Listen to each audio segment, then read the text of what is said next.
Hello everyone, good day. Welcome to VSPARKZ. Today I'm going to walk you through the concepts of Google Cloud Interconnect and the procedure on how to create and activate its connectivity.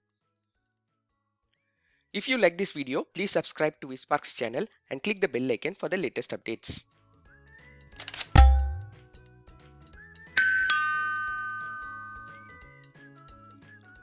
This is the agenda of this video. We are going to discuss on these topics in this video.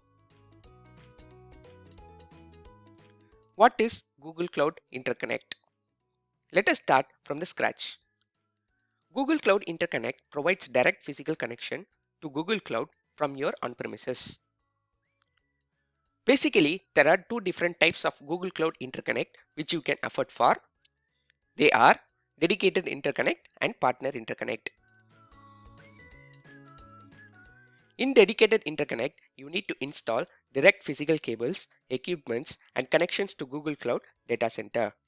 Whereas on the other hand, if you cannot afford for these stuffs, you can go for Partner Interconnect. In Partner Interconnect, the cables and connection setup will be taken care by the partner or the service provider. In Dedicated Interconnect, the bandwidth is fully dependent on Google, whereas in Partner Interconnect, it is dependent on the service provider. Both these cases are possible only when a co-location or Google Edge location is present in the region where your data center resides. Physical presence of your on-premises data center and the co-location in the same region is mandatory. Now, what is co-location? Let us understand a bit more about co-location. Google has its own data centers and leased data centers across the globe starting from India, Singapore, Japan, New York, etc. In most of the data centers, Google allows its customers to connect directly to Google's network presence. In this case, Google customer is connecting to Google's Mumbai network to access Google applications.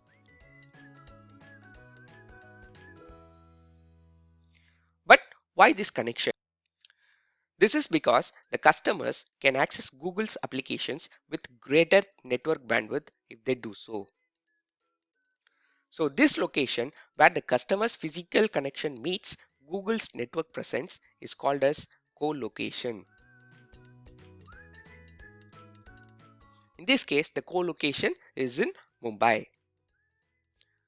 Co-location is also called as POP, that is points of presence, or peering edge location, or Google Edge location.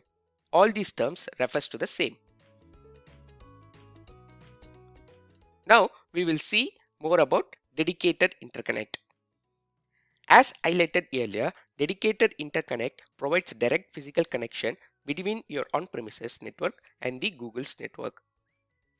So this connection happens in a place called co-location facility. We already know what is a co-location. So using this location, we can establish a private direct connection to Google Cloud so that all the communication will be using the private IP addresses, and this is more secure. On the other hand, accessing other public network goes via the internet from your on-premises. Now, how to create a dedicated interconnect connection? And here are the steps. First, you need to order a dedicated interconnect connection in the Google Cloud Console. Make sure you choose the region where your on-prem DC is located. You need to specify how many circuit connections you want along with its bandwidth. These circuits define your bandwidth, and once the circuits are created, it cannot be changed. Once the creation is successful, you will be receiving a letter called as LOA-CFA.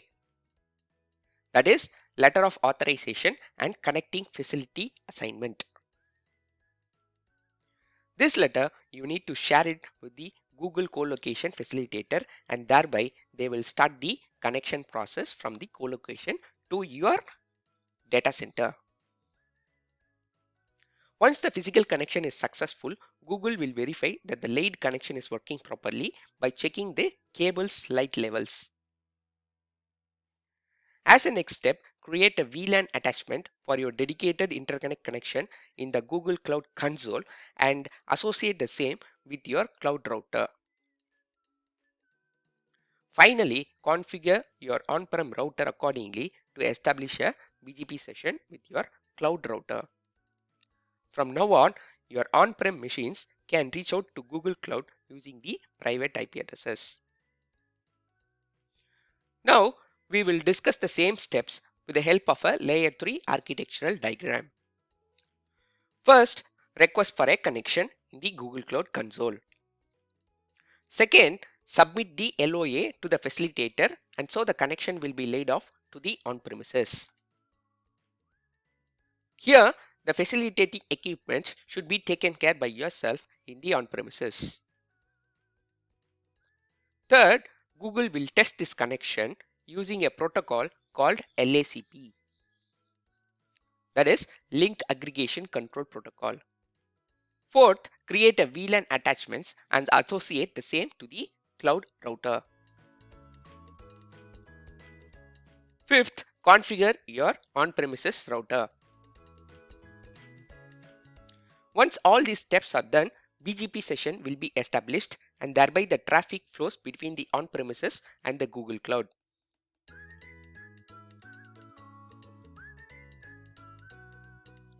There is a drawback of this architecture, which is high availability. If this connection goes down, then the entire connectivity from your on-premises to Google Cloud will be affected.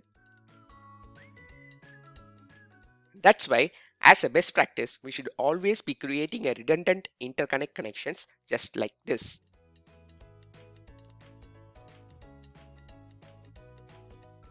Here, you can see two different dedicated interconnect connections are created between the on-premises and the Google Cloud so as to have high availability.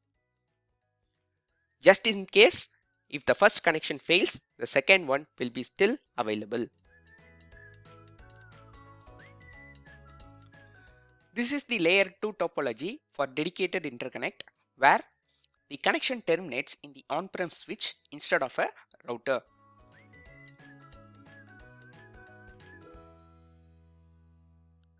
Now, Partner Interconnect, which is an alternate option to Dedicated Interconnect. Let's say if your on-premises data center is far away from Google's colocation facility, or if you cannot afford installing cables and equipments, then the right option to choose is Partner Interconnect. Partner Interconnect provides a direct physical connection between your on-premises network and Google's network through a supported service provider. Service providers will have existing physical connections to Google's network that they can make it available for their customers to use. Only thing what you need to do is choose a service provider for Partner Interconnect connection and request for a new connection. Supported partner list is available in the video description link.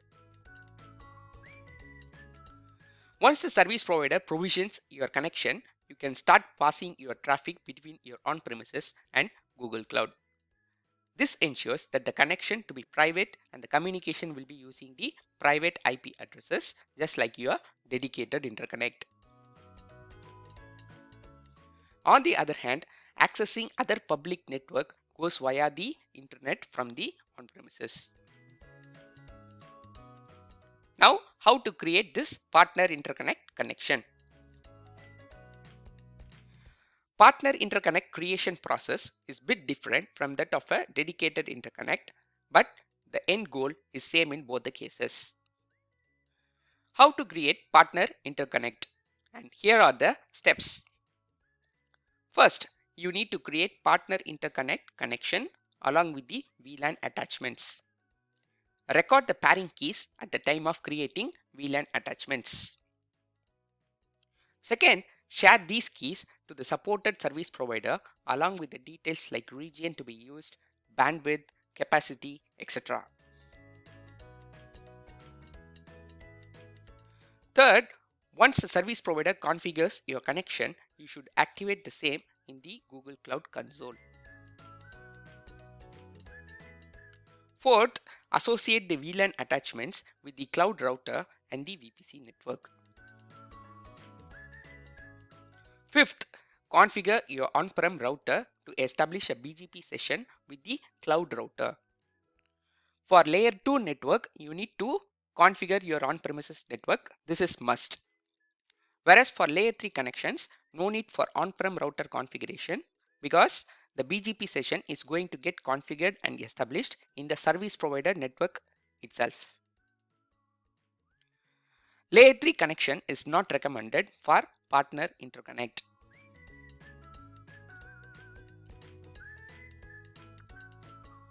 This is the layer 2 topology for Partner Interconnect. As highlighted earlier, the connection between the on-premises and the Google Cloud happens via the supported service provider.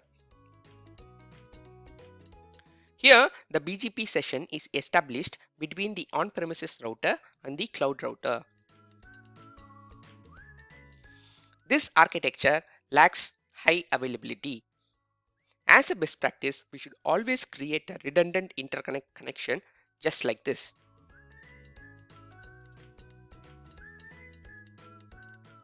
Here you can see two different partner interconnect connections are created so as to have high availability.